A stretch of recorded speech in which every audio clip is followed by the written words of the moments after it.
Welcome to another episode of Roses Are Red podcast with your host, Mrs. Red Rose, her co-host, Sam I Am from the Married Couple Podcast, and AC from Midnight Media. Welcome in, everyone. Welcome in. Welcome to an earlier show tonight. We have a couple of commitments to do tonight, so I apologize, but we have some things to do. So we're just going to start right off with the bat. I'm not even going to ask anybody how they're doing. I know you guys are doing great. We're just going to go right off of it. We caught up prior. How's your day? No, it's not How's Your Day. That's a different show. It's a different show, dude. Come on now. Tune in on Wednesdays for that. I don't care. So tonight we're Good going to talk evening. about. Good evening. Let me make sure. There we go. Tonight we're going to talk about Steve McNair, which he was an NFL player. The early life of McNair, he was born in a small town in Mount Oliver, Mississippi, on February 14th, 1973. He had four brothers, Jason, Michael, and Tim. You doing, Jermaine? I was like, wait a minute, that's not on here. Gotcha. Within the first 5 minutes, I got Right. He attended Mount Oliver High School as a freshman in the fall of 1987, where he played football, baseball, and basketball. In attendance to the running track, also, as a junior, McNair led the Mount Oliver Pirates, because that's what they were called back then, or still are called, Pirates, to the state championship. McNair also played free safety in the high school in 1990. Alone, he had words are really starting to get really fucking hard for me right now. It's okay. Intercepted 15 passes, raising his career to a total of 30. Wow, that's a lot. That's a lot. So that was his early life that I have here for him. I know, AC, you're a very, very big football fan. In his early life, is there anything else that you know that maybe wasn't on here that I missed? Did you mention Alcorn State University? No, I haven't gone to his college career. That was his high school career. McNair, in his college career, was offered a full scholarship to the University of Florida to play the running back, and wanting to play quarterback, McNair chose Alcorn State University. Very small school. So small, like no one comes out of Alcorn. Oh, really? It's not very big? Not at all. Oh, I will bring it up for you. Keep talking. I'll bring it up. A historically black university, which competitors in the NCAA's division, IAA, now known as 1AA. 1AA. 1AA, now known as the Football Championship subdivision, Southwestern Athletes Conference. In 1992, McNair threw 3,541 yards and 29 touchdowns. Wow. And Wow. You sound good saying numbers. You should do sportscasting. Touchdowns, and ran into the 10 more and then ran in for 10 more scores. That's hard to do. Mm-hmm. But he could play quarterback. The difference is that you can go to Florida and play running back, where they don't think you have a powerful enough arm. You might not be accurate enough in the scouts' view. So there's so many kids coming out of high school, and there's so many recruits. You can just put a running back at remember that movie Any Given Sunday? That's my favorite. Yes, I love favorite that movie. Like favorite NFL movie, right? So I think I say Any Given Sunday, I don't know, every fucking weekend of the NFL. Exactly. Because anything can happen. I mean, you can have a shit day, or you can just be completely on. The biggest underdog can just come back and wallop the top, the first, place team. You never know. Somebody could, be having an off day. So that is one of my favorite movies. Absolutely. Yeah. Totally. I've never been to this website. This is their schedule this year. Sure. They play with Andy. They probably get their ass beat. Anyway, he decided to go, you know what, I'm going to play quarterback in a small school, and to hell with it. Florida gave me a full ride. It would have been great to go to Florida. Florida players are typically taken in the top 10, right? The top one in the draft. Very solid players who come out of there. And it's also a really good school, medical school, law school. So you have a good chance to have a good, career after that, after football. Absolutely. Yeah. Richie Rugg says, as a one-time professional athlete, I can relate. So, yeah. Yeah. What can you relate to not the murder? No. Yeah. Oh, yeah. Not probably this going is a to sad story. a school that would give Stick you a around. better chance. Maybe No, yeah, I of don't course. know. No, I can understand. Yeah. No, kidding. Please tell us what it is for real. Yeah, but that's the why he ended up at Alcorn State, such a small school, because he's like, you know what, I'd rather do that than go to Florida, because I'm gonna play running back, have to crash into people, I'm gonna kill my arm. That's why I brought that movie up, because Jamie Foxx, his character is a quarterback, right? Yeah. And he's a black quarterback, and they're like, he has a whole famous scene where he's like, just give me the ball. I'll just keep slamming it. And just, you know what? I'm gonna kill my fucking arm. I'm not gonna be able to play quarterback anymore. You don't care because you're just gonna see me as a piece of meat, to play. So that's kind of the reasoning behind it, right? Like, fuck you. I'm a quarterback. You might not like that, but I am. And then they didn't know what to do with the mobile quarterback, right? Like a black quarterback is just like a mobile guy normally, right? I'm not generalizing, typically. And when you do that, you change the game fundamentally, and people are pissed when you change the game. Like Shaq, they had to change the game of basketball for Shaq because he was too big for it. He was just too strong. He broke backboards. They had to double rim the rims because of him. You know what I'm saying? Like they had to make moves. So the point is, when you move a sport fundamentally, it's just there's always a good old boys club, and they're like, why change? What are you doing with change? Right. Exactly. So that's all it is. Yeah. Where did I leave off here? November 21 of 1992, McNair helped Alcorn State to another good year in 1993. As the Braves upped. I'm never down. Their records to 9 out of 3, while McNair threw for more than 3,000 yards, 30 touchdowns. He was also named the first team All SWAC for the third year in a row. The SWAC conference, yeah. So he killed it. Yeah, what is the SWAC conference? I can't. That is it's set up there. Southwestern Athletic Conference. Okay. So it's not. It's Division 2. It's Division 2. It's not like Florida State. I want to say Nebraska. They are, but they're not good anymore. They were good back then. They're still Division 1. Yeah, they're Nebraska, still Division Florida 1 State, Florida State. Yeah, Miami, Florida. All of the things. All LSU, Tennessee, Vanderbilt. They're all D1. Yes. Shortstop skills. Okay. Yeah. So, did you mess up your hamstring? I did. I popped my hamstring.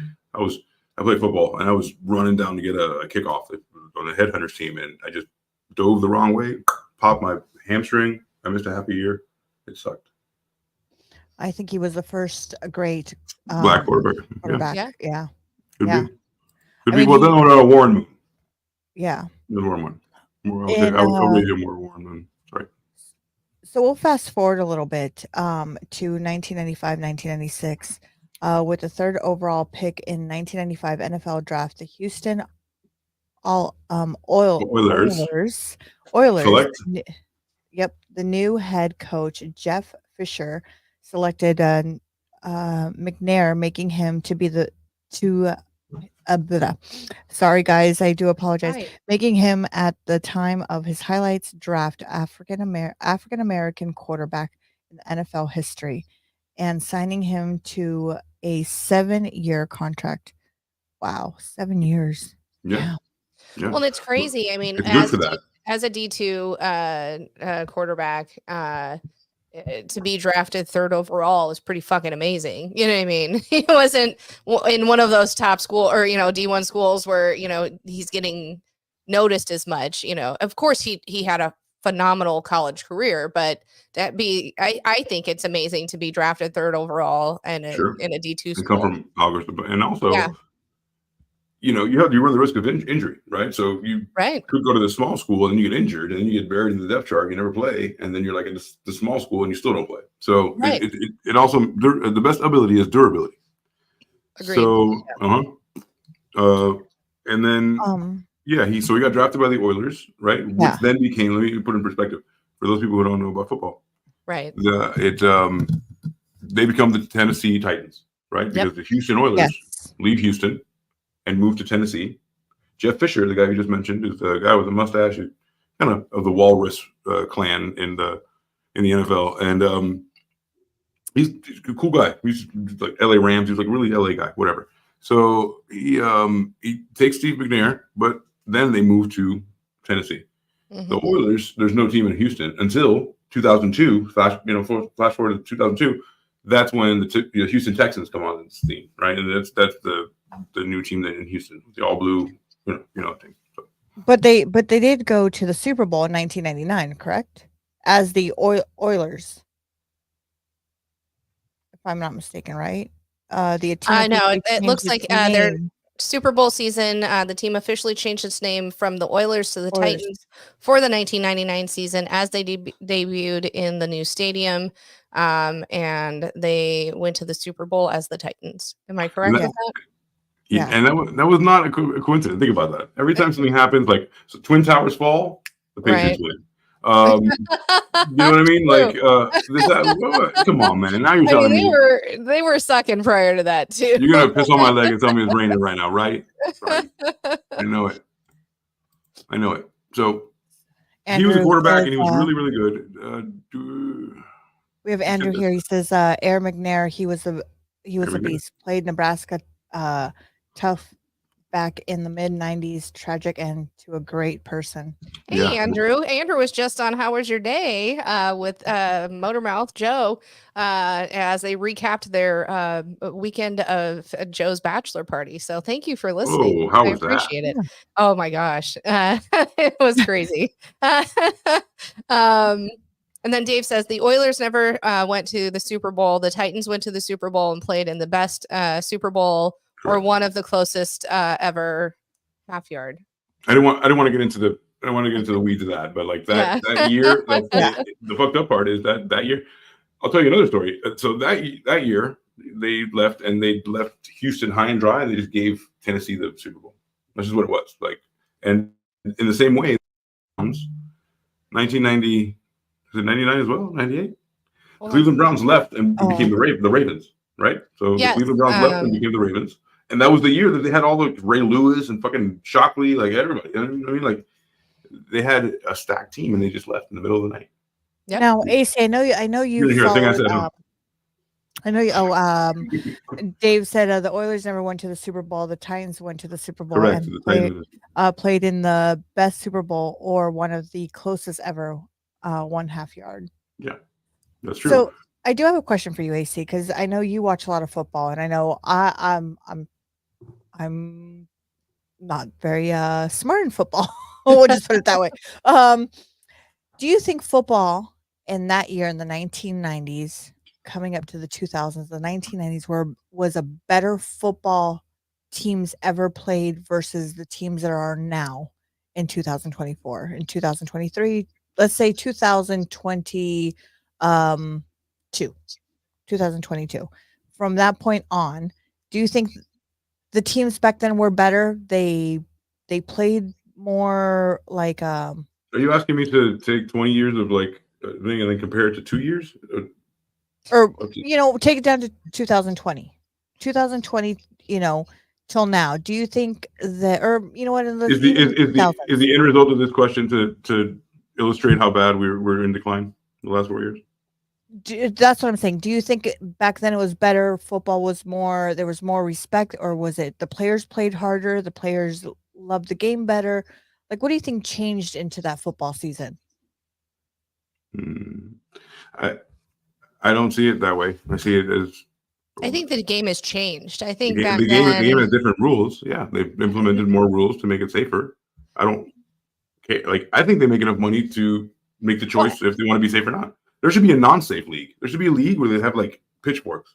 Like I don't care. Like, I don't give a shit. That's rugby. Right? Like I don't care. Like, they can throw I mean, if we want to go unsafe football-like sport, that's rugby. like, I don't, like it's changed because the thing has changed. Not because the people are soft now, because those people are monsters. In fact, they're more physically fit than they were. Think about it this way. Oh my gosh, that big man, that really like 1970s guy who's a real man's man, Larry Zonka. That guy was the running back. Like think about that guy, and then think about like Priest Holmes. It's like it's ridiculous. Like, the difference is like ridiculous. Like of course they're much better now.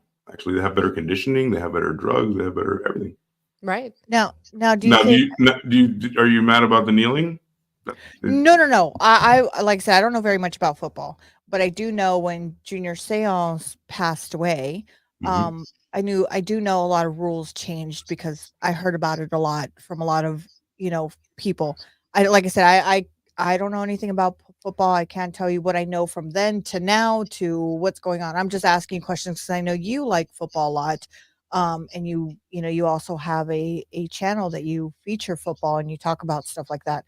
Do you think maybe when that happened, when Junior Seau, when that tragically happened, do you think that's when the NFL changed, or do you think it was prior to that? So the NFL has had an ongoing like cover up with CTE, right? So CTE is the brain thing that happens when you get too many hits to the head, right? You start getting like holes in your head, right? Yeah. So there's always been like a pay, like they won't pay for their insurance. They won't, it's like any other corporation. They're going to fight for what's there. They don't want to pay millions and millions of dollars out in insurance claims if they, they're literally putting themselves like they themselves are putting these two people to clash. So you know what I'm saying? Like they can't, like that's stupid. So I think that they make enough money to do whatever the fuck they want to do. It's like I think now at this point it's like I'm gonna take a stab in the dark. It was $9 billion like 4 years ago, and $20 billion business. Between 32 people. There's 32 people in that club. Mm-hmm. Only 32 teams. If you're in that club, you're guaranteed profit sharing. I mean, it's ridiculous. It's what they make is unspeakable. And but that's good. Honestly, that's like they should make it safer for players. I mean, or not. I don't want to see them die. You know what I mean? That's their choice. Right. I should have a choice to see them. Like, there should be a league where it's like to the death. If you decide to do that, maybe you get like $10 million, like something like life changing, or I don't know. Like, it would have to be completely consented on by everybody. Or remember, we said that the people in death row, you just put them in those games. Mm-hmm. Yeah, that's what you said. Yep. So I don't know. I think it's has the game of football changed? Yeah, the rules changed because of people that have gotten hit in the head a lot, and they pay them to do it, and then they don't pay them the medical bills later because they feel like they paid them enough. You made $150 million, and now you want me to pay your medical bills too? Mm-hmm. We bitch about those people too. Remember, like, it's like it goes both ways. If you see from the corporation side, yeah, you're a corpo. It's what it is. I think like everything, things have to evolve, and you have to evolve as you learn more, and and all. So I think, is it different? But is it any worse? I don't think so. I mean, I love watching it. I love football. I love it. And at any moment, somebody can twist a leg in such a horrific way that your life is changed. Yeah. And we still watch it because we're like, You can have people watch NASCAR for the turns. People watch NASCAR for the wrecks. I mean, even more so after Dale Earnhardt Sr. passed. I mean, they were like, "Oh my God, people can die in this shit." People can die in a fiery blaze. That's what I want. Fuck, that's what I want. So we're gonna skip forward all the way to 2023. Wow. 2023. We're gonna. Well, he got killed in 2003. Sorry, 2003. Okay. He was December of 2003 season. Wait a minute. Hold on. I'm losing where I'm at. Hold on. His MVP season? Yeah, his MVP season. Okay.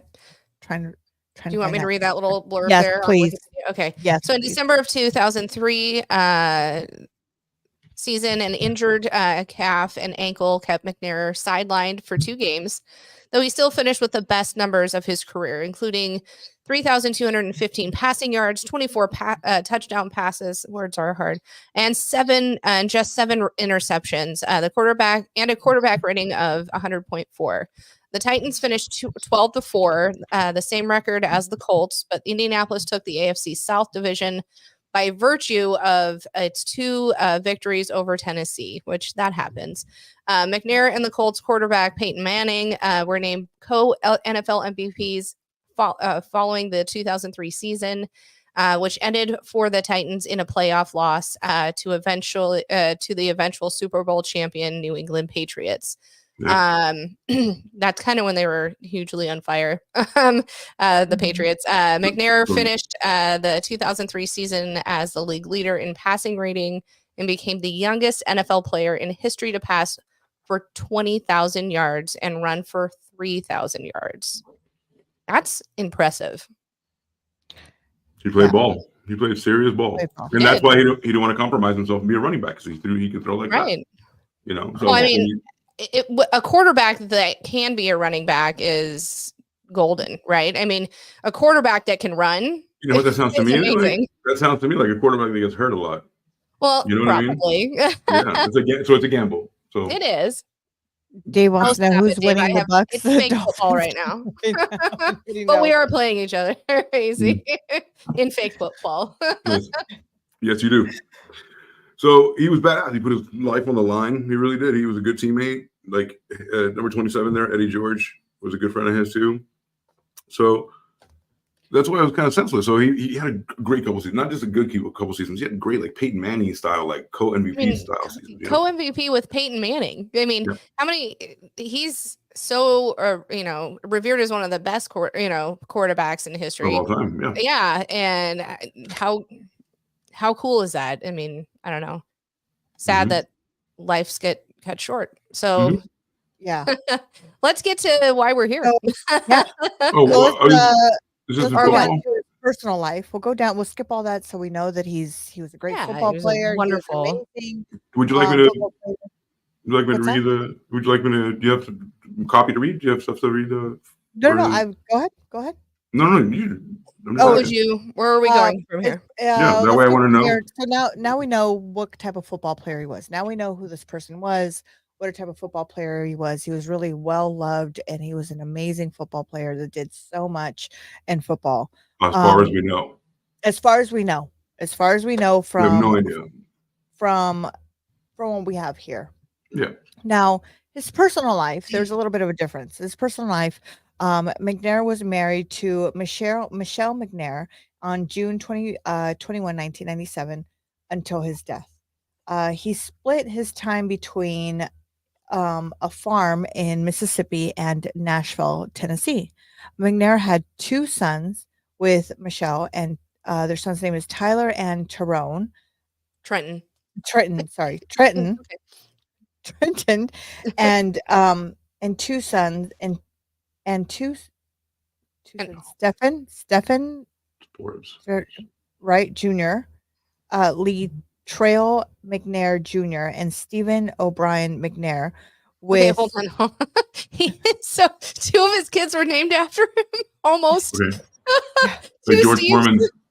No, their kids are named George. I apologize. That just hit me. I was like, "What the fuck?" So what? Stephen, that's why I had to read it. Like I was like, T-H-E-N, Latrell McNair Jr. So that's a true junior. But then the other chick named the kid Stephen O'Brien McNair.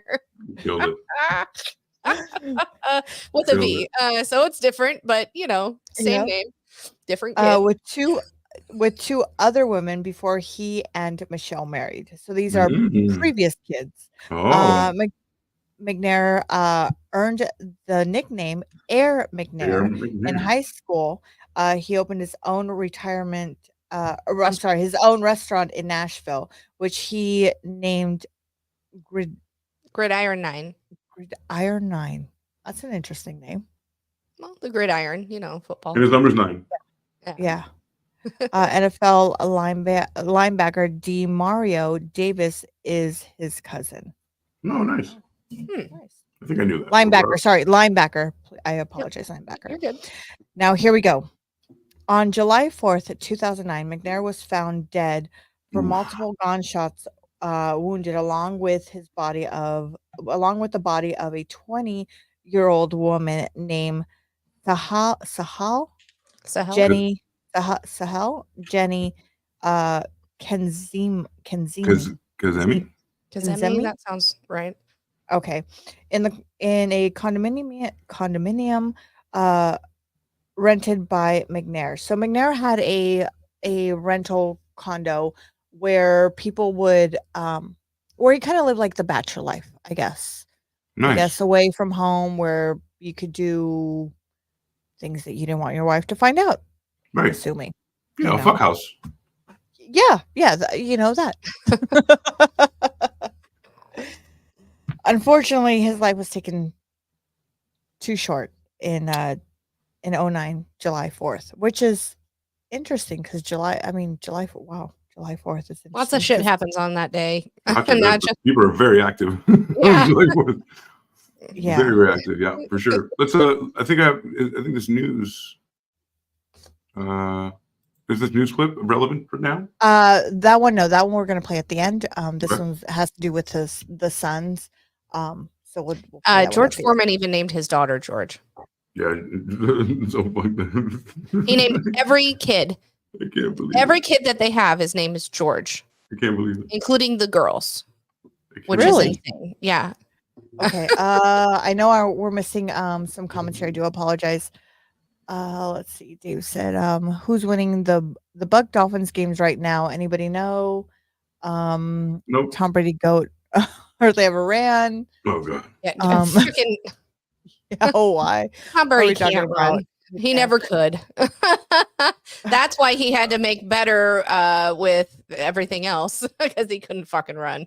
I mean, just Yeah, that's true. He Richie, threw we're the best 3-yard pass I've ever seen. right. One of the Richie, one of the reasons why we're talking about Steve McNair is because he was killed by his girlfriend. Or some people say that was his friend, some people say it was his girlfriend. It's an unknown tale to be told on that one, and probably we'll never know. There's two different stories going on there. Some of them say, like I said, it's his girlfriend. We can crack it today. We can crack it tonight. Yeah. So that's why we're talking about Steve McNair. Don't tell me beat the 4 shit out of her. No, he did not. No. See what I mean? You can't just say he's a great guy in the beginning. We were gonna be like, George Foreman had a bunch of sons named George. Yeah, George. There's 5 kids that whom are also named George. I looked it up because we're talking about it, and one of his daughters is Georgetta. Has to be. So, it's a rule. Yeah, You but he gotta has like 12 that. kids in total. So- George Foreman had a lot of kids. Yeah. But that's There's- beside the point. He's a good guy. So there's a documentary on Netflix that actually just came out this week on him on this, and so it's about 58 minutes long, but it really leaves a lot of questions, and I have a lot of questions that I'm just like, wow, I want to know more on him. So let's go into a little bit If you about go- what yeah, happened and Yeah, exactly. how it came about and all with Rose from the documentary. Tell me, again, he was shot in the temple, blah blah blah. What So- was kind of the events leading up to this? Okay. What do you remember from the documentary that you watched? So a few years prior to that, McNair retired from the NFL. He began an affair with a waitress, Jenny Kazemi. Kazemi, Kazemi, potato. Yeah. Right. The Kazemi. 39-year-old ex-football player met this 19-year-old while she was working at Dave & Buster's restaurant. Not a good guy, bro. Not a good guy. Jeez. Where the football team often visit. So, which is, I mean, yes, that is a horrible thing, but I mean, I don't know. I've heard a lot of stories, so teach their own. But apparently, he had a Kazima who. So we'll go into her. Kazima who mother was murdered. So this is Kazimi's story. Her mother was murdered when she was 9, and then she migrated into the U.S. from Iran at the age of 13. This is according to the Tennessee police, the documents that they have. They stated to really fall into so these two. So when she met McNair, uh, to really fall for each other and was genuine. And Emily Andrews is a friend of Kazemi and her roommate at that time. In the documentary. So if you guys have seen, there's a document, like I said, there's a documentary on Netflix. There's a lot, like I said, a lot of questions that it's just unfold that I'm just like, okay, I want answers, but it doesn't really tell you anything. So you got to really do a lot of research on it. So this is So I mean, we don't even know the reasons or the motives or anything. So I don't even know the questions yet. Okay, Right. so Yeah. in the documentary, they had lots of conversations about adopting kids one day together, really building a life together. You know, they also had He's allegedly, like, I promise I'll leave her. I promise. yeah, and they Baby, also I allegedly love been, you, not her. Yeah, yeah, there's mad kids. allegedly they both have been looking for house, like they were looking for a house together at some point. So that was another thing. While they were dating, McNair was still married.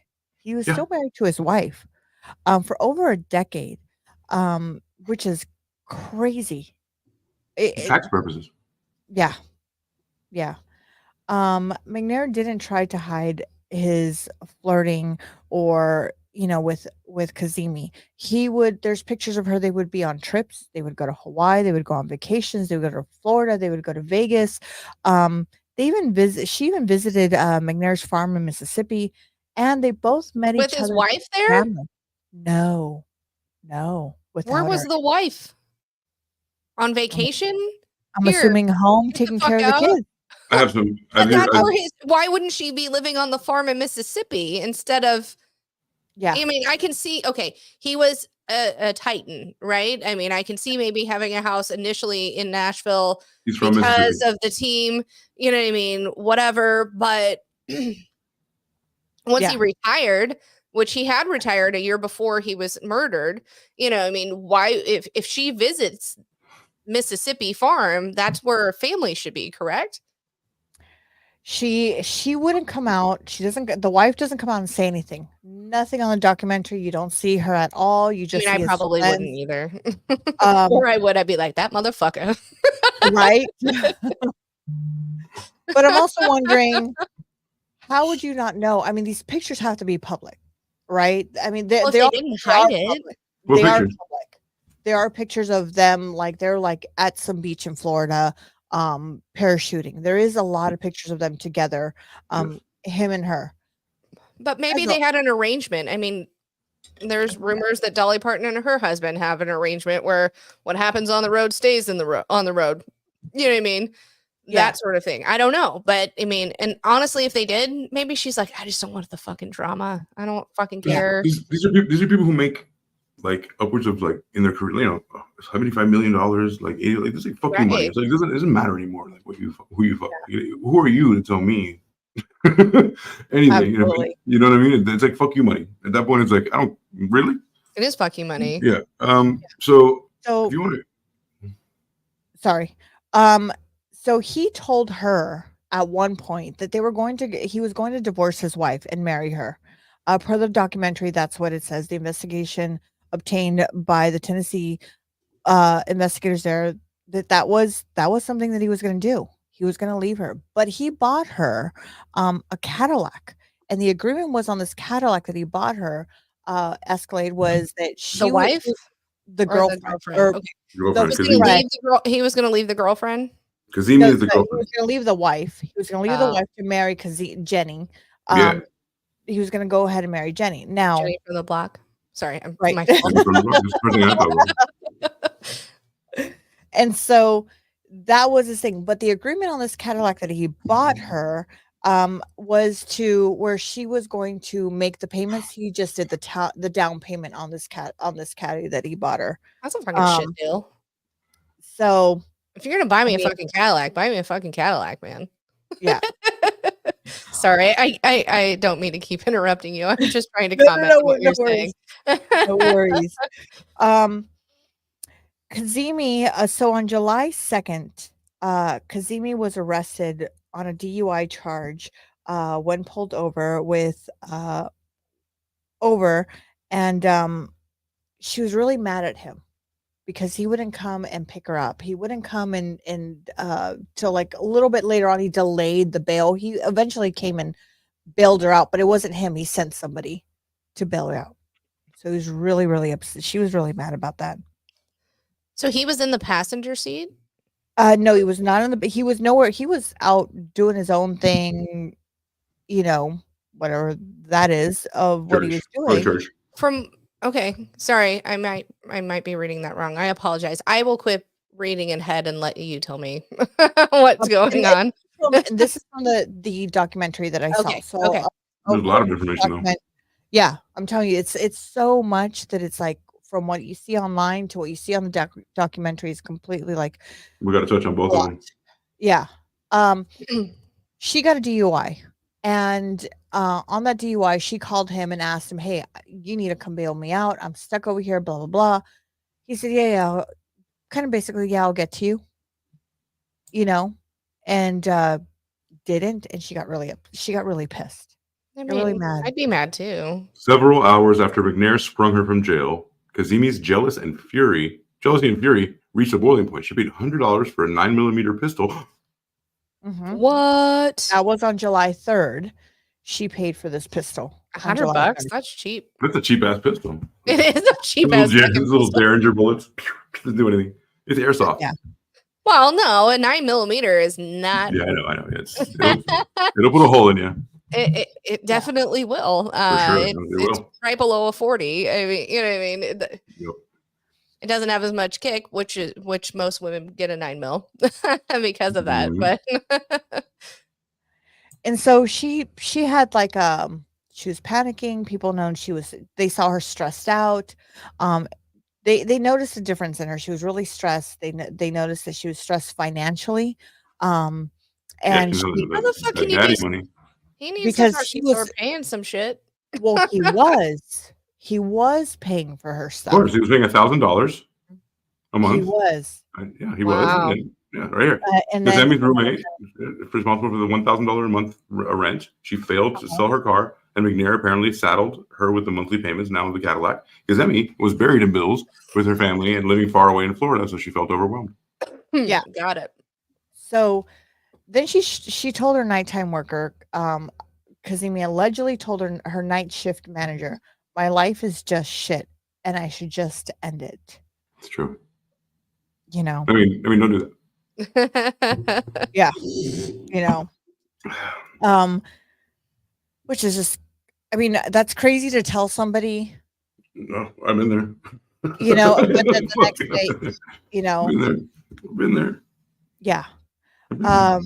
Take me away, bro. Somebody like the sweet release of death. Come and take me away right now.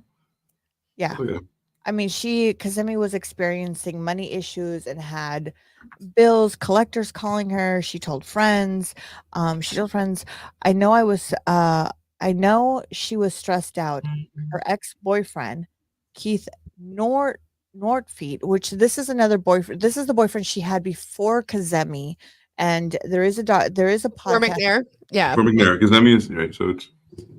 So, I mean, but she was 19 when she met McNair, correct? Yeah. Correct. And only 20 when this all happened. So, yeah. He told the police that her ex-boyfriend told the police that he knew Jenny and she's never been stressed out like that before. So she might have, I mean, I'm wondering if she went like a kind of cuckoo's area because now you have all this debt. You have all these collectors on you. You're not allowed to go cuckoo. You're allowed to go make money and pay the debt. Well, I mean, when you're 19 and 20 years old, if we all remember 25 years ago when we were that age, things seem, even the littlest thing seems so dramatic, right? It's Certainly. the end of the world. We don't realize that, you know what? This too shall pass. I will get through it. You know what I mean? Yeah, I just need to grow up a little bit. I mean, things at that age are very with, for lack of better words, life and death. Like my world's ending because this one bad thing happened to me. You don't have that experience of knowing that, you know what, I just gotta fucking, pull up my Does it sound bootstrap. fun to try again? Does it Well, sound fun you know, to and try again? there's Try again? Exactly. here's the thing. Keith, which is the ex-boyfriend that was dating her before McNair, Yeah. Mhm. on this podcast I was watching, he actually goes live and he's talking to somebody. He says, "You know what? I was in love with her. I'm still in love with her," which was really odd Oh, to poor hear. guy. He loved her. She I was mean, the one that got away. but here's the other thing. McNair was his favorite all-time NFL football player. It was his idol. The It plot was his idol. thickens. The stew thickens. So, The plot thickens here. plot I don't know. Maybe. Well, So they interrogate him I after mean, he there's posted definitely motive, right? yeah, definitely 1,000%. Of course. motive. On There is. his end. Motive on Um, her end too, but I mean motive on his end for sure. So he goes on Norfeed after he posted a cryptic quote on MySpace profile. Never let MySpace. MySpace. It's MySpace. probably changed by now. No, it's there. Hit me up on AOL. The police are interrogating got because mail. they saw the right. The police are interrogating because after they saw this post on MySpace, never let anything or anyone come between you and the one you love, because when you do, you lose everything. Whoa. Oh, that was Very really deep. cryptic. Mad deep, dog. Yeah. Mad deep, dog. He admitted Okay. that he was in love with his ex-girlfriend. He was very heartbroken that she was gonna be with him. So he says that she's gonna be with his favorite football player of all times. He recalled in an untold story. During the investigation, he told the police he had no knowledge of the apartment or where McNair and Kenzie were found dead. Sure. So That's what he says. yeah, Yeah, of course he would say that. Who can Of fact course. check that? yeah, No, it's hearsay. Hearsay It is is something that you hearsay. use. Right, it's hearsay. Yeah. yeah. But the one thing here that I do see that is real is like my life is a ball of shit. That's a Mhm. real thing. That is a real Life is a thing. ball of shit. Yeah. It sucks. Yeah. It sucks big time. So yeah. So they go on this investigation and what happens? They go into an investigations. The doubt reveals around Adrian Gilmore Jr. What you know? Adrian Gilmore Jr., That's the not me. man who sold Kazimi, Kazimi the handgun that was found in the murder scene. for $100. Right. Cell phone records show that they had a conversation exchange for over 203 phone calls and text messages in 3 weeks leading up to the murder. Obsessed much? Yep. Wow. Gilmore was also reportedly one of the last people to speak on Kazimi at 12:02 a.m. on July 4th. He told the police he was heading to a friend's house during the time of the murder, but in the past recording played is untold. So it's just Friday night. Well, how did it go down? Yes, let's do that. So then from there, apparently before that, a week prior or 2 weeks prior, she saw a woman leaving his apartment. Apparently she saw that, and that kind of raged her, and they had a argument about that. According to the stories that what I saw in the documentary. Now, all we know is that she killed him while he was sleeping on the couch. And then after that, she killed herself.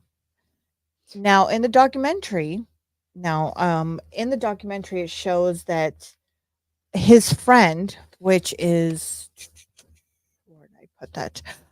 Robert Gaddy, called let me see. So Wayne McNeil or Neely, something like McNeil or Neely, Wayne McNeely found the NFL player. But this is where it gets kind of roughy into the documentary. He actually walks in through the door. He sees something on the couch or sees the body on the couch, and he sees someone laying on the floor. He goes straight to the refrigerator and pops open a beer. What Then time when of day did he show up? he showed up the day of the death on July 4th. He showed up July 4th. Okay, what time of day? What time did It doesn't, it, you know what? It didn't did say he the just time. I mean, there probably was blood, but did he just think they were taking a nap? It Or, was I July mean, 4th. I just want, They might have I had a just wanna rough know. night, drinking, whatever, getting on, and then decided to take naps. Even I if don't you have know. a rough night, I mean, even if you have a rough night, you hear somebody, You when think you he'd be wake up, like, you're "Hey, like, bro, I'm here." Oh, wait, you're Yeah. dead. Oh, you're dead. Yeah. Oh, you're dead. You can't hear me, dog. Oh, wait, you're Yeah. not alive? Right. Fuck. He pops open a beer, he turns around and he goes, "Oh, fuck." So then he runs out and calls his friend, Robert Gaddy, and tells him, "Hey, uh, Steve's dead. Steve's dead." So then he comes over and he says, he's the one, actually his friend is the one who actually called 911. Robert Gaddy is the one who called 911 and tells the operator that someone has been shot. But he doesn't say the person's name. He doesn't say who it is. So nobody knew for a while who this person was that was dead. Jesus. Until the news reporters were there, that's how it all got out. The news reporters are the ones Right. that actually, but he didn't even know that nobody knew that was, they didn't. My question is, why didn't he say, you know what, Steve McNair is dead? And what if the Someone lady shot on the Steve other McNair. side would have said, "Who the fuck is Steve McNair?" But still, you know what You I didn't mean? know his name in Still. 2009 if you were the 911 person. You know what I'm saying? Like, you know what I mean? Yeah, I could see that. Yeah, I mean, if I'm a football, I'll be like, "Oh God, it's Steve McNair." I'll send my best EMTs.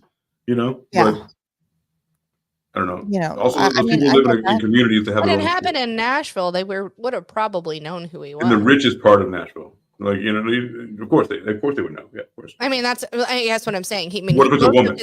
Most of his career was there. I mean, I think they would probably, regardless of whom it was, they probably would know who he was. But I mean, it is odd that the first guy was like, "Oh fuck, my friend's dead," tells another friend, and the other friend was like, "Oh wait, maybe I should call the cops on this." You know what I mean?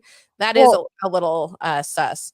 So the reason why he says, "Oh fuck," in what he tells the police officers in his interview, is that the reason why he said that was because he had a gun that didn't have a permit in his car. Okay, they're not going to look at that, right? One of my questions, like, So I'm sorry, who had a gun without a permit? The first friend that didn't. The first one, which is Wayne McNelly, which he was the first one to find him. So that was kind of interesting to hear, but you don't really hear anything. But he could still call and be like, "Ditch the gun." Now there's one. Let me go take this home real quick while I call the cops. I'm gonna be honest with you. There's one part in the documentary when he says that he pulls out a wad of like cards or something, and he's like, "I don't have a permit," but he hands over a card to the detective, and then he goes, "Well, it could be worth, like," he's like, $20. I'll offer you $20. But I can't hear what he says. Like, it's not clear what he says. What is that? Is it a card? It doesn't say anything clear about that. So I don't know what exactly that is. I have no idea. It's in the documentary. If you guys hear it, if you guys see the documentary, please post in the comment, tag me on it. I'd love to know what that means. I have no idea. And the police asked Steve if he had if Wayne also he had keys to the apartment, he said, "Yes, I do have keys to the apartment." To that, it was just that's what he had. Steve was also another person of interest. When questioning, he had keys to the apartment. He said yes when he went and saw the bodies, but um, like I said, he went straight to the refrigerator and got a beer, and that's when he called his friend Robert. Robert was also known as Big Daddy for him, and people believe that he was his protector, like his bodyguard. Okay. So, yeah, and he was also the person of interest number 2, Big Daddy, which is Robert. He was also played football and was a business partner of Steve, that handled everything for Steve. So they declared that this whole thing was actually the girl that killed him. She was the motive. So they tried to reopen this case. They tried to, because a lot of people don't believe she did it the way that they feel that she didn't do it. Right. But the judge went ahead and dismissed it because there was not enough information on it. So it's a tragic story. It It's a is. We have very, very tragic story. Now, unfortunately, when Mhm. they retired his jersey, his 2 sons were not invited to the Right. retirement ceremony. Dr. Ceremony. Sorry. No, go ahead. No. My apologies. I didn't mean to play that. I don't know if it was time to do that. But you mentioned something. No, I have no, to look at. No, they weren't. They weren't invited to the father's retirement, which I don't understand why. We'll find out. I don't. There's nothing there that says why. The kids don't know why. Why wouldn't they be Invited to what? to the his retirement of his of number. his jersey? Which is this clip right here of the news reporter, because she interviews both of the boys and Okay. We ask haven't them done this yet. Maybe we should do a shot. yes, please. I apologize. I still get nervous coming on these shows. Oh, I'm not gonna lie. We've done this how many times now? I know, but I still get nervous, so I do apologize, everybody. Cheers. Cheers, everyone. Cheers. Ooh, which one's that one? AC? Check that out. That's it. Ooh, but what kind though? I haven't seen the green one. I've seen the red, Limon. but not the green. Limon inside. Ooh. Mhm. Cheers, everyone. I already took mine. Sorry. All right, let's do mine too. No. You guys were talking about beer, and I was like, well, I Yeah. got the shot in front of me. His older brother, Steve McNair Jr., was invited to their father's jersey retirement in Nashville. He says they are being shunned from his legacy. This is a story you'll only see here on 12 News. Jode Harris reports. What's your father's name? Steve McNair. What's your name? Stephen McNair. The Tennessee Titans retired 2 jerseys Sunday, number 27 for running back Eddie George and number 9 for the late Steve McNair.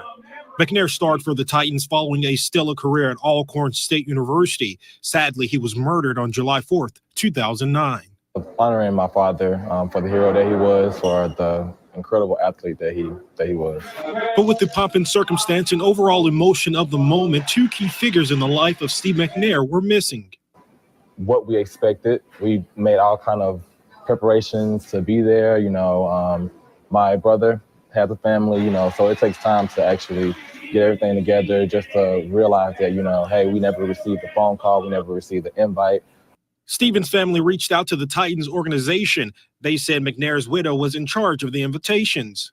Michelle McNair said details were being worked out long before the ceremony. The Titans gave them my contact information to reach out to me over a month and a half ago.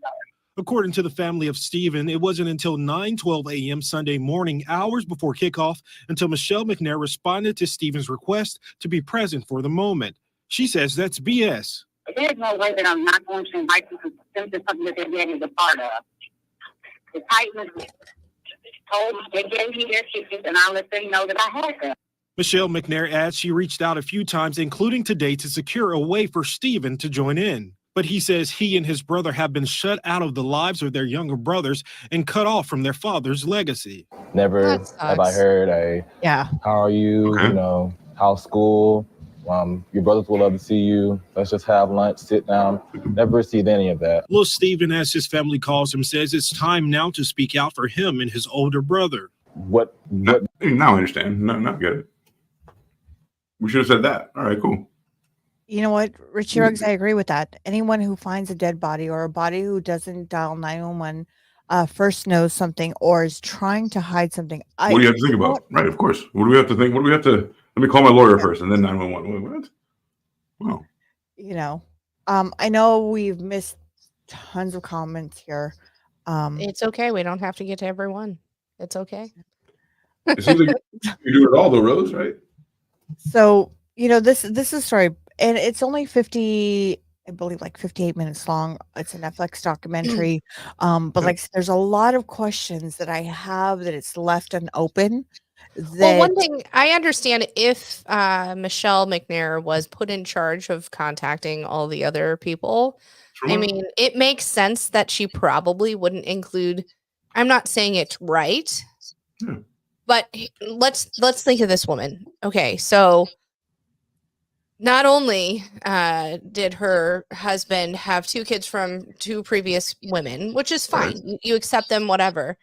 But he dies by the hand of his mistress and has all this shit. So she's probably like, I don't want to have any reminder of any other woman in this man's life, And I also don't want to split the pie with another 2 people. Exactly. I mean, I don't think it's right that she did not include them, because being married to him for that long, she would have had to, or maybe not, I don't know, as a woman who has been with men who have kids, as a stepmother, you include those kids typically, you know what I mean? But she's been through a fucking lot. I mean, literally, she found out her husband was dead by the hands of his mistress. I don't know how I would handle that. I mean, I also find it odd that she was there for that, but wouldn't be there for a comment on some sort of documentary. You know what I mean? No. Let me get the fame and the money, but let me not, put how I felt on this documentary. I don't know. But again, I don't know how I would handle it. I don't know what I would do. You know what I mean? I don't know what I would do. She doesn't, in the documentary, she doesn't even come out. His friend comes out. His friend, Robert, who the one who called the police. I mean, he's got down to where I saw blood on the Air Force Ones, on his tennis shoes. I saw blood on his T-shirt. I saw blood, where the other guy's like, come in through the door. Let me just go straight to the fridge and pop open a beer. I don't know. Like if I'm sleeping on the couch and I hear a noise, I wake up, right? I mean, just don't. If someone has a key and they're coming in through your door, you're going to wake up. Mm-hmm. And for him to be like, oh, I mean, I'd be go over, hey, dude, sorry, I didn't mean to wake you up. I'm just going to go grab a beer. You know what I mean? Like, right. I don't know. Or maybe that's just me. I don't know. Like I said, I went into 100 houses with people, like a guy on the couch has never woken up. and like you have to check to see if he's alive every once in a while. Please, anybody who's listening, please leave a comment. Let us know what you think. Check out the documentary. It's only 58 minutes long. It's not very long. Check out the documentary. Let me know what you think. Let us know what your thoughts on everything. Let us know, like I said, I have a lot of questions, and I'm going to go dive into now the ex-boyfriend's podcast that he made, because he did do a podcast where he doesn't believe. Now, when was this podcast? How long ago? It was just recently. Yeah, so it wasn't. Yeah, is he going on the coattails of this documentary? Like, oh, let me make some cash over it. What are the chances? Of course he would, right? But here's the thing. He goes on, right, which is the ex-boyfriend, but the guy who's doing the podcast, they both, like, the guy who's doing the podcast also knows his ex-girlfriend. Like, they're friends. Like, the way they talk to each other, it's like, well, you know her and you know how she was. So they were friends. So I don't know. There's just a lot of, like I said, the documentary leaves a lot of open questions that I have that I'm just like, why? How come? I Or mean, in any case like this, there's going to be some questions where you're like, what the fuck is going on here? Profile. You know what I mean? Why did this happen? Why did it happen this way? You know, what drove her to it? I mean, is there speculation that she didn't do it and somebody else had a hand in it? You Right. know, What are the questions Yeah. that we have? Like, what are the alternatives if she did not do it? Then what's happening? but who did? Was it the ex-boyfriend who was jealous that, I mean, she was the one that got away, but now she's diddling his favorite football player. Could Right. it be a lover Jealousy. scorned? Could it be a course. lover scorned? Or Never was it meet your her that heroes. felt like she couldn't dig out of, yeah, right? Did she feel like she couldn't dig out of her hole? But why not? Because this man is clearly, you know, well to do, and he was there to see her that night. I mean, it's not like they were, I mean, they kind of were. She got mad at him or whatever for taking too long to bail her out of jail. But I mean, is that enough to kill him and her? I mean, He's watching 400 miles away. It was a bit Yeah. emotional that I wasn't there, but I have to continue. I have to go on because, time, whatever. But that's it, really. There's no, like, they didn't Yeah. invite him. What did we do? We have done nothing. Such hurt, such pain. We have caused, aside from, like, we don't matter. Our opinions don't matter. And I can tell you right now, there's too many kids already. He has too many kids, and these are the ones they chose not to be included. Those are parents' decisions. Yeah. and again, yeah, I believe his wife Michelle probably was like, "Fuck that! I don't want to have to Yeah. think about it." I mean, who knows? Maybe the Stephen and Stephen from the previous two women before he married Michelle reminded her too much of him. You know what I mean? That could happen. I don't know. This is just me kind of speculating, Yeah, but it could be 100 things. there's so many, there are so many questions, but So here it and is. is there a question that Jenny didn't kill him? And Right. it was, I mean, I want to know more because I want to know that they did try to open this case. They did try to open the case and reopen say, it. reopen and say, you know what, she didn't do it. But the judge denied it. Now, So I who wa- was that? Was that her family? Was it Mm. a you know what, prosecutor or? it doesn't say. I couldn't find anything on who did it. On my side that I did, I couldn't find anything. On my side. Cash Dad said she was just exacting her revenge because he knocked her fantasy team out of the playoffs. Exactly.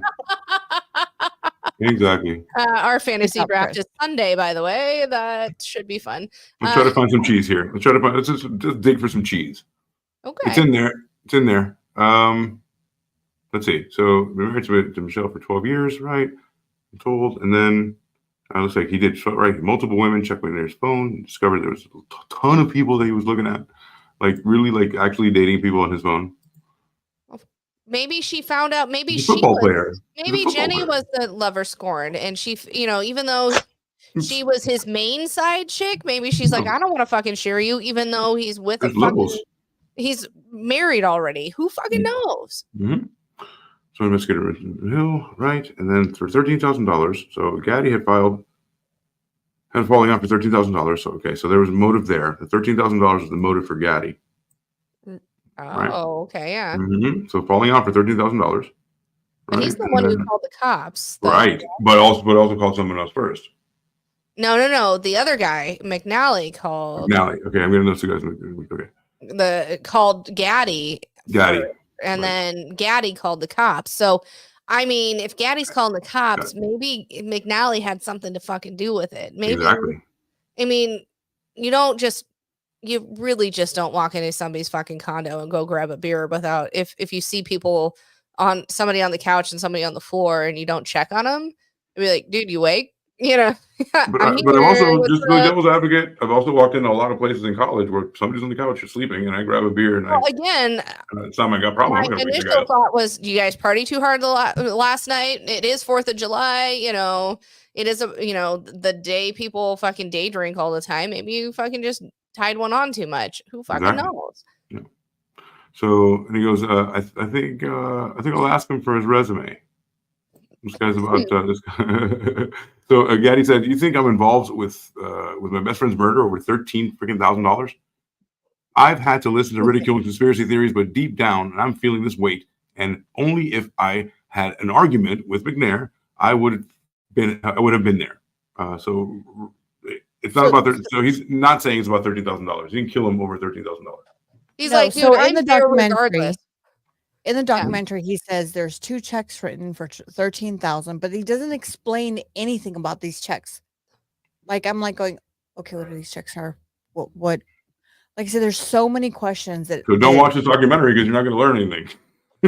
No, I mean it is interesting to see his highlights, where he came from, where his coach Frank came to all. I mean, he was, there's no doubting that he was a phenomenal player. Phenomenal right? player. Yeah. He was. I want to know about the death. Yeah. What inquiring minds want to know is, Right. you know, the intricacies of the death and why and the conspiracies through that. There's about 13,000. So one part is the girlfriend, and the other part is the $13,000 that this guy's saying he didn't kill him over. But it could be. Why didn't his friend call the cops? Why did he go to the refrigerator, had a beer, and then said, "Oh fuck, now it's time for me," just because he had a gun that wasn't permitted to Again, you? Like, if it was me, on the way to fucking ditch the gun, I'd be like, "Hey, cops, this guy's dead. Don't follow where I'm at. Here's the address because I got to ditch this gun." I mean, you wouldn't say that, but that's what would be in your head. Like, get him off the trail. You know. I think people. So this is an investigator that said, like, I think people start to see gaps and holes and things that don't make sense in this case. Anybody with common sense would say that, wait a minute, guys. Like, we screwed up, like, you know, so they're saying, the private investigators saying that they screwed up about this, right? So, so Hill points out that Gilliam initially told him that Kazemi's name was sold, because Kazemi's name when sold with the gun. So he heard her name. But police later found out that over 200 messages were done between McNair, the murder, right? Between those two. So Kazemi and them, right? So I don't know. I don't think there's a correlation there. So I wouldn't go down that road. I'm telling you, there's a lot of gaps through this whole story. Putting them together. I agree. It doesn't make sense. Nobody would give a fart about the gun. Then nobody would even look in his car for right, exactly. So I'm thinking, like, in that respect, they're not coming to search your car. You're saying, "Hey, I came to my friend's house. I found them dead. Holy shit, I'm freaking out." They're not gonna go, "Oh, we're gonna search your car." They're not gonna fucking do that. Now, I can understand if you had a warrant or something, that'd be different. But if you're the one fucking going, "Hey, you need to come here because something fucking happened and I don't know what. I was supposed to come over and meet him today and now he's dead," they're probably not going to check your car. And even if they do, it's probably not going to even be a big deal. I'm telling you, like I said, and even when you're watching the documentary and you're like, okay, now one question I have that I haven't seen was the gun that she bought found on the scene. Yes, and did they it was on the scene. It was on the floor to her and him. Okay, well then why is this even a thing? Yeah, they got the murder weapon, right? Well, they have the murder. A lot of people say that she didn't do it. A lot of people say, which is like the ex-boyfriend, the ex-roommate. Do it? I mean, who knows? He could have been a motive. He could have been a suspect because he was really in love with her. That's what I'm saying. Yeah. You know, so we're trying to identify the people that could be the people who have interest to kill these people. You know? So, you know, like I said, there's so many questions, and watching this documentary, it got me into this, like, okay, well, what about that? What about this? What about, you know, we do a million stories all the time. All of us do on our podcast. This one is just, there's so many answers that are left unclear. So I'm going to go back and I'm going to listen to his podcast that he did, and I will update you on our Monday night show. Yeah, that'll be great. Stay tuned. We also have a lot of updates from the, you know, we are going to wrap this up a little bit early. I do apologize, but unfortunately we do have some prior commitment things that have gone on, and we just need to get off, get off. I've got some children to get off. I don't know if you I've got some children to pick up at a football game tonight, so knock it off. But I do have children to pick up at a football game, and I do apologize. We are going to end this live early tonight from our usual time. We did start a little bit early, so please go back. Make sure you hit that like button. It does help us out a lot. Yes. If you hit that like We're button. so close, folks. We need 45 new Yes. subscribers to hit 500. So fucking close. So close. Please stay tuned for our Monday night show because we do have a special guest on Monday night that is actually AC's double. I am Dave decided to step in for AC, and it was different but fun. But it was fun. Was he an asshole? Yeah. He's always an asshole. Excellent. He played you so good. I just play it on TV. We talked a bit about talked a bit about JoJo Siwa. We talked a bit about all sorts of shit. It was really fun. And I Am Dave does not want to be on the show every week, but I'm so glad we roped him into doing the show with us. It was kind of fun that he joined in and got to see this world. So I'd like to have him on a Friday Night Live show. Yeah. But I Am Dave. And you know what? I also want to have him on when we hit the 500. Yes. I have Dave on. I think it would be Also, great. Yes. We need to find a Wednesday night, Rose, that you can come on our show as well. It is the Married Couple podcast every How's Your Day every Wednesday at 8 p.m. Central Time. I'm not going to go crazy about it, but talk about my straw. So you guys go look at this. My straw, because you know what, Sam and AC knows how much I am so trying not to get old, and I know I'm getting in there. Oh, Jesus Christ. We're all the fucking same age almost. I mean, very, but this straw, we were all born in the same year. Go listen to Sam why I bought this straw on Wednesday night. I am going to talk about it on Wednesday. You'll know why this is kind of a heart-shaped straw. Why I got it. A straw. It looks like a fucking bottle opener. What are you doing? It's so chic. We'll talk. Yeah, I get it. It's probably not to spear her fucking lipstick or some shit. Yeah, I get it. You got to tune in Wednesday night, and Sam will tell you everything about it, and where you can find it. And so tune in Wednesday night on the Married Couple podcast. Is the only way you're going to find out how this straw works and why it works and why I'm doing it. Hold on real quick. Yeah, Shad said it was the last straw. That's what broke me, man. It broke me when I figured out that it's an anti-wrinkle. It's an anti-wrinkle. So you're not. However, I will go why I think it's asinine on Wednesday. You gotta tune in, and Sam's gonna tell you why I do stupid shit. Let me find real quick, Richie Ruggs. Let me get you a link for How Was Your Day on Wednesday. You're gonna find out why I do the stupid shit of what I do. You're gonna tell us finally? I don't know. Sam's gonna tell you why I did this whole straw and the things that I do because I know. He knows. Why. Well, you know why? Because we. Well, I figured it out. She's like, I'm like, it's not for lip gloss, and she's like, no, it's not for lip gloss. Oh, it took forever. Oh. So there we go. There's the link. So go follow Sam I Am on the Married Couple podcast. Please go follow them. It's a totally different show, folks. It's so much fun. Totally different show. We have so much fun. Just come see us. And Richie, when you come and watch, please leave a comment like you do on this show. We love your participation. You're here every week. Thank you so much. We really appreciate it. Tiffy, you're great. Everyone who contributes, I Am Dave, who listens or half listens every Friday night. But what not allows me, but never allow. No. That's not what I'm saying. That's not how our relationship is. But when I was like, I want a podcast 3 years ago, he was like, why? And then he just fucking figured it out. And then when this came up, he's like, yeah, fucking do that. It's another creative outlet. So he is so supportive. I love him so much. Thank you. That's just me on my pulpit there. But also, Cameron, thank you for listening every week. And Andrew, thank you for listening for the first time. Really, this is really absolutely. We encourage stupid on my show. Sure. We encourage stupid on How Was Your Day? And thank you so much. Thank you. And AC, we love you. And we missed I will you on tell our you the pre-recording. entitled thing about this damn stupid straw, and I will try to find some new stupid thing I'll find for the next following week. Love you guys, and love you, AC. Love you, Sam.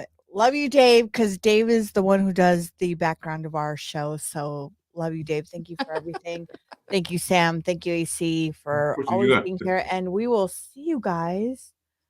We'll see you Monday and Mondays. Stupid is encouraged. Where stupid is encouraged. Stupid is that's our new tagline. How was your day? Where stupid is encouraged. Where stupid is encouraged. Right. Where stupid is the. There's a lot of stupid in the I'm in. Minimum bar. Don't get me in trouble in the next when my kids swim team. Please don't get me in trouble. I hope we didn't this last week, but I mean this last week went off the fucking rails with Motor Mouth and just Andrew a little. I had to put it back down. It was so much fun. So love y'all, and if you missed it, go back to listen last week's of the Married Couple podcast, and you'll listen to what happened last week. So don't miss out, and join us for Here in the Future. Love y'all. Peace. Bye. Bye.